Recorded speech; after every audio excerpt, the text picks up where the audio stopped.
Constituição Federal, artigo 94. Vamos lá.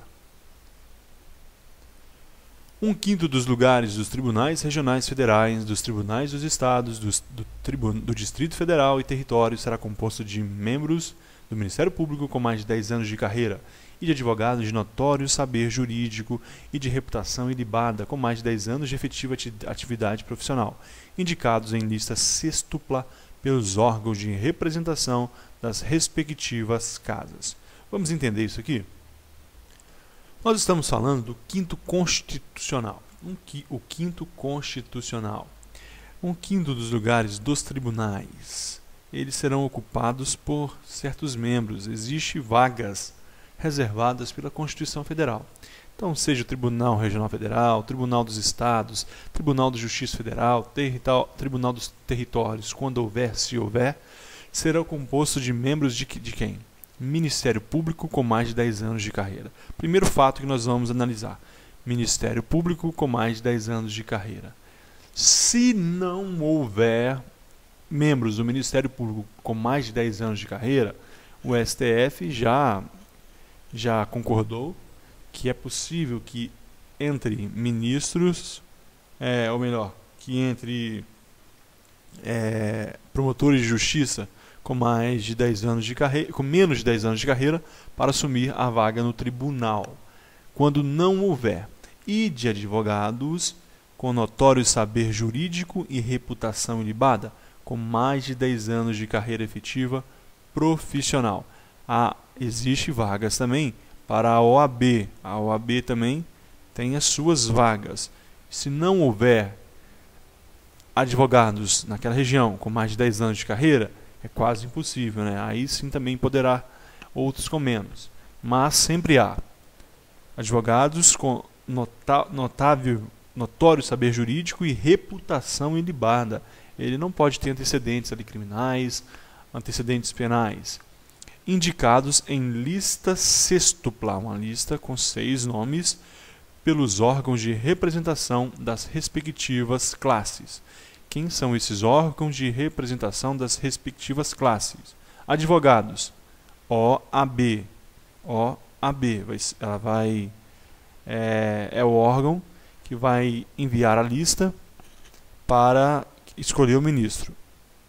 A OAB, no caso dos advogados, e no Ministério Público, o Conselho Nacional do Ministério Público. A OAB vai indicar a sua lista e o Conselho Nacional do Ministério Público vai indicar a sua lista também. Então, esses são os órgãos de representação das respectivas classes. E eles vão indicar a lista sexta com 6 nomes que serão enviadas. Olha o parágrafo único. Recebida as indicações, o tribunal formará lista tríplice, enviando ao Poder Executivo, que nos 20 dias subsequentes escolherá um de seus integrantes para nomeação. Então, viemos aqui. No caso da União, vamos imaginar aqui o Ministério, no caso da União. Então, vai ser recebidas as indicações pelo tribunal. O tribunal vai pegar essa lista sextupla e vai enxugá-la, vai transformá-la em lista tríplice, 3 nomes, e vai enviar ao Poder Executivo. No caso da União, ao Poder Executivo Federal, a senhora Dilma Rousseff. Dilma Rousseff, presidente da República Federativa do Brasil. Ela vai conversar com os 3, vai fazer perguntas, vai dialogar, vai convidar para tomar um cafezinho, comer um pão de queijo, se for mineiro o indicado, vai fazer algumas propostas e algumas coisas que ninguém fica sabendo. Ela vai escolher um desses 3 e um desses 3 vai ser levado ao Senado Federal, para o Senado Federal fazer a sua sabatina e vai aprovar essa escolha do ministro do tribunal. Continuando, artigo 95. Os juízes gozam das seguintes garantias. Vitaliciedade. Eles são vitalícios, olha, eles não perdem o cargo, eles vão perder o cargo somente em sentença penal transitada em julgada. Vitaliciedade, que no primeiro grau só será adquirida após 2 anos de exercício, dependendo a perda do cargo nesse período de deliberação do tribunal, a que o juiz estiver vinculado nos demais casos de sentença transitada em julgado. Então, vamos lá. Vitaliciedade. Se ele estiver mais de 2 anos, já for vitalício, então somente sentença judicial transitada em julgado, ele cometeu um crime, seja comum responsabilidade, foi transitado em julgado, ele perde a vitaliciedade. Agora, lá no primeiro grau aqui, ele é juiz ali de primeiro grau, na primeira instância, após 2 anos de exercício, ele adquire a vitaliciedade. Então, dependendo da perda de cargo nesse período de deliberação do tribunal. Então, nesse período, para que ele perca o cargo nesse período de 2 anos, depende do tribunal. O tribunal vai votar, o tribunal vai deliberar e vai decidir pela perda do cargo. Nesse período, passou aí, meu filho, passou esses 2 anos, não depende de tribunal. Aí é só sentença judicial com trânsito em julgado. Mas ele não goza somente da vitaliciedade. Só uma coisa muito doida que acontece aqui em algumas provas.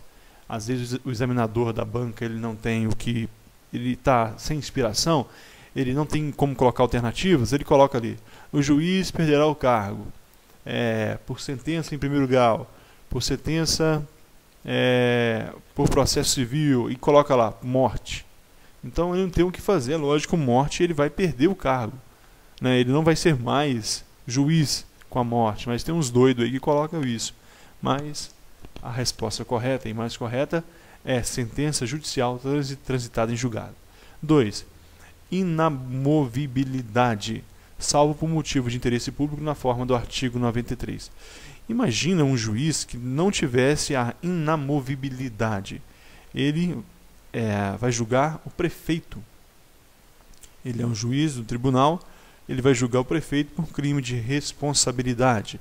Ou vai julgar até mesmo um presidente da Câmara ou um vereador de muita influência numa cidade. Se ele não tivesse a inamovibilidade, poderia chegar alguém aí de grande influência e removê-lo para que ele não fosse julgar aquele determinado vereador, aquele determinado prefeito. Agora, salvo na forma do artigo 93. É o 8º que nós veremos agora. Estamos aqui no artigo 8º, e o que nós percebemos aqui?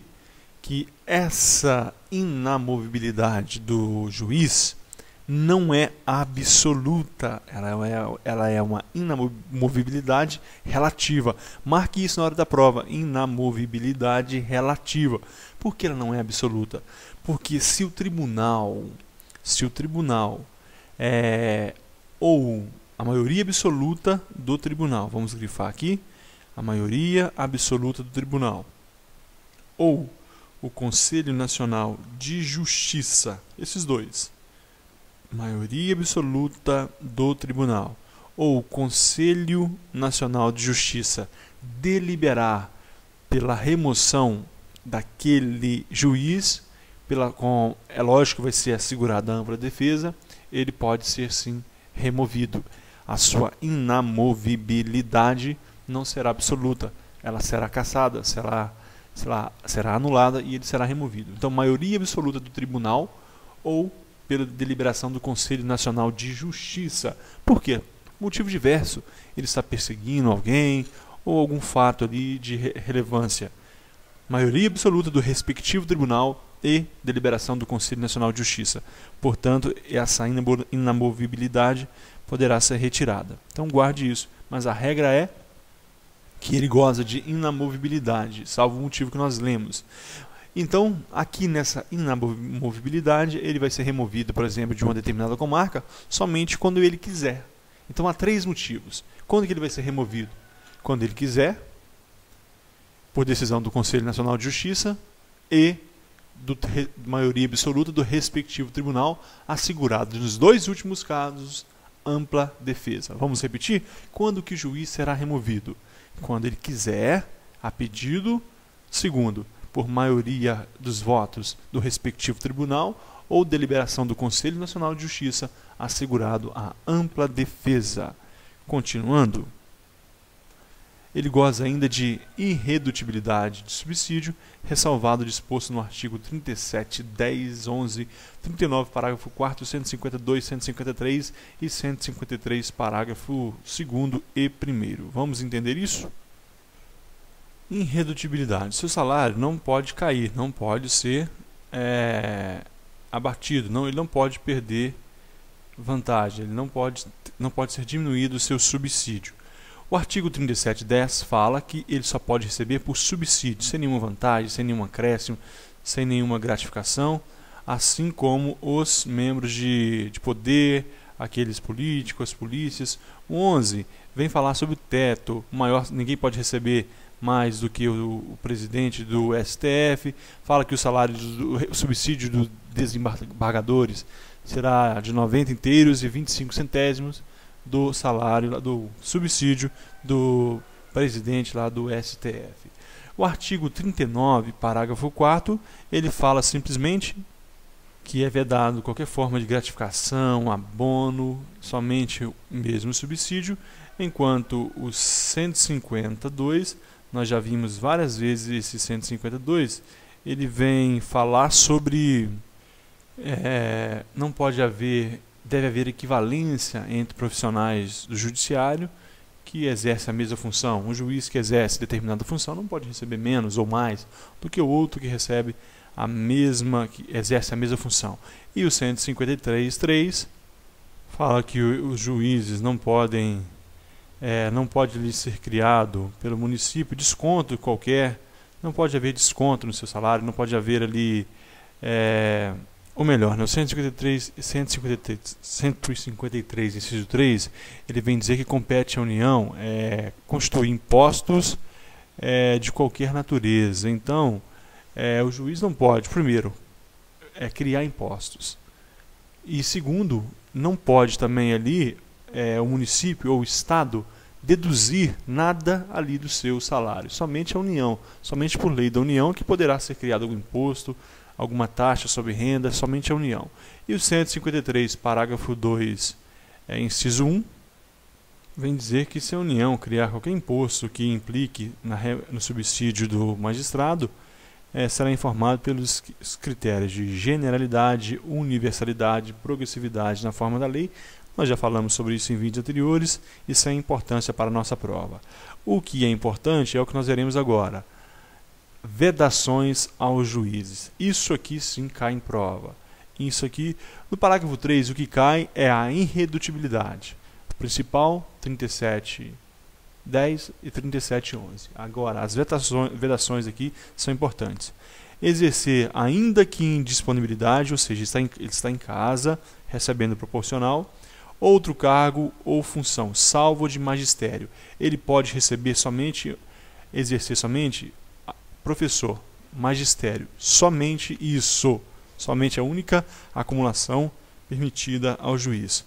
2. Receber a qualquer título ou pretexto custas ou participação em processo. Ele não pode. Existe aqueles processos que existe custas processuais, mas isso não vai para o bolso do juiz.